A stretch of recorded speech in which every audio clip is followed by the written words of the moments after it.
Hello dear student, स्वागत है आप लोगों का ऑनलाइन स्टडी क्लास में। आज मैं आप लोगों को इंग्लिश ग्रामर में क्लास 3 एंड 5 का चैप्टर 12 जिसका नाम है इंटरजेक्शन यानी कि विस्मय बोधक अव्यय, इसके बारे में पढ़ाने जा रहा हूं। देखें ये इंटरजेक्शन होता क्या है।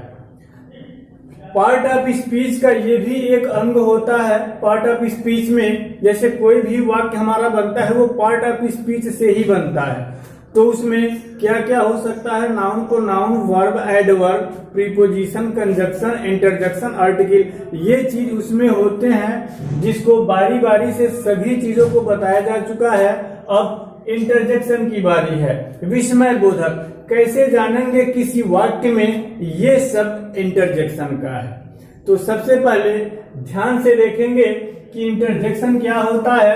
ध्यान से सुने। इंटरजेक्शन यानी कि विस्मय बोधक अव्यय वह होता है जो हृदय के अचानक उठे हुए भावों को प्रकट करता है, या ऐसे भी कह सकते हैं कि हृदय के उठे हुए अचानक भाव, चाहे वो प्रसन्नता के हो, चाहे दुख के हो, चाहे वो प्रशंसा के हो अथवा आश्चर्य के, विस्मय बोधक शब्द या विस्मय बोधक अव्यय कहलाते हैं। मन के अचानक उठे प्रसन्नता, आश्चर्य, प्रशंसा, सुख के भाव ही हमारे क्या होते हैं, विस्मय बोधक शब्द होते हैं, विस्मय बोधक अव्यय होते हैं। अब देखें विस्मय बोधक जो चिन्ह होता है इसका, इसको हम ऐसे निरूपित करते हैं। ये विस्मय बोधक का चिन्ह होता है। विस्मय बोधक का ये चिन्ह है, सिंबल है। किसका सिंबल है? इंटरजेक्शन का। यानी कि ये वर्ड जहां पर भी यूज हुए रहेंगे उसके साथ ये सिंबल भी आता है। तो इस बात का ध्यान रखेंगे।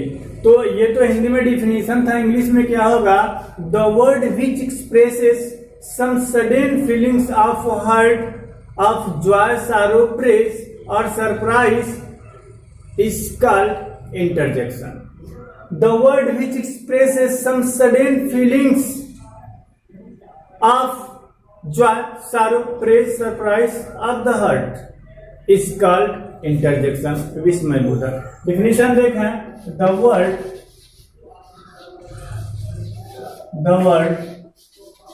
which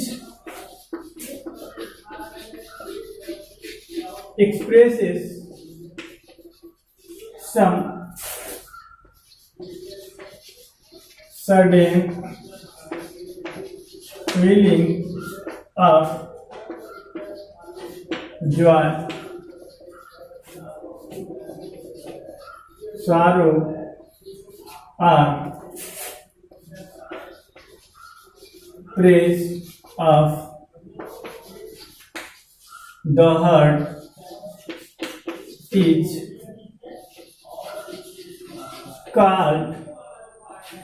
is called an interjection.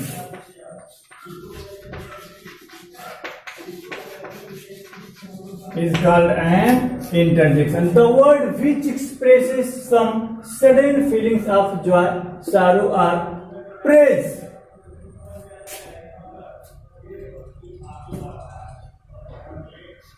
Praise of the heart is called an interjection, विस्मय बोधक।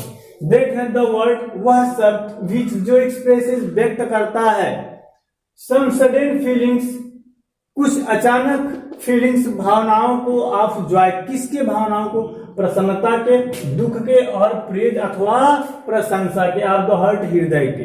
यानी कि वह शब्द जो हृदय के अचानक प्रसन्नता, आश्चर्य, प्रशंसा, दुख, सुख के भावों को प्रकट करता है, तो वही शब्द हमारे इंटरजेक्शन वर्ड कहलाते हैं, विस्मय बोधक अव्यय कहलाता है। उसको अव्यय भी बोल सकते हैं, लेकिन अगर वर्ड है तो उसको वर्ड भी बोल सकते हैं। तो ये था इंटरजेक्शन का डिफिनेशन। अब कौन कौन से शब्द हमारे इंटरजेक्शन हो सकते हैं, जैसे हुर्रा इंटरजेक्शन है ये, अलास, ब्रेवो, उसके बाद खुश, उसके बाद हाई, पू, हेलो, ECT, ETC। ये शब्द हमारे जैसे हुर्रा, अलास, ब्रेव, आहुश, फाई, पू, हेलो, ये सभी हमारे क्या है? इंटरजेक्शन वर्ड है। और जब भी हम इनका यूज करते हैं तो इन सभी के साथ ये मार्क्स आता है, विस्मय बोधक चिन्ह आता है। विस्मय बोधक चिन्ह है, ये ऐसे बनाते हैं जैसे फुल स्टॉप ऐसे होता है, विस्मय बोधक चिन्ह एक खड़ी पाई के नीचे फुल स्टॉप होता है, तो ये विस्मय बोधक का चिन्ह है। और जहां पर भी जो भी शब्द हो, चाहे वो वाक्यांश के रूप में हो, जहां पे जितना वो वर्ड है वो विस्मय बोधक है, उस शब्द के पास या वाक्यांश के पास ये चिन्ह लगा देते हैं। अब देखें कैसे वाक्यों में इंटरजेक्शन दिखते हैं। जो वाक्य हम बनाते हैं इंटरजेक्शन उसमें होता है, तो वो कहाँ होते हैं, कैसे दिखते हैं, तो देखें इंटरजेक्शन किसी वाक्य में कैसे होता है। कुछ उदाहरण देखना, जैसे हुर्रा, एग्जाम्पल हम यहां पे लिख रहे हैं, hurrah,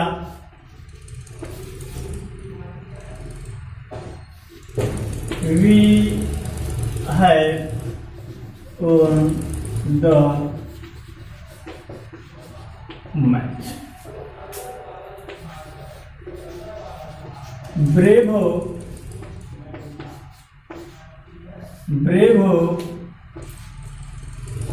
you have done well. Alas, my friend,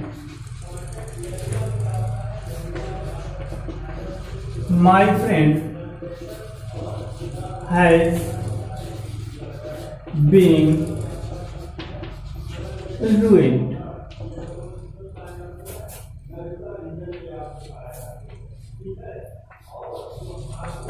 Hello, where are you going? तो ये वर्ड जो है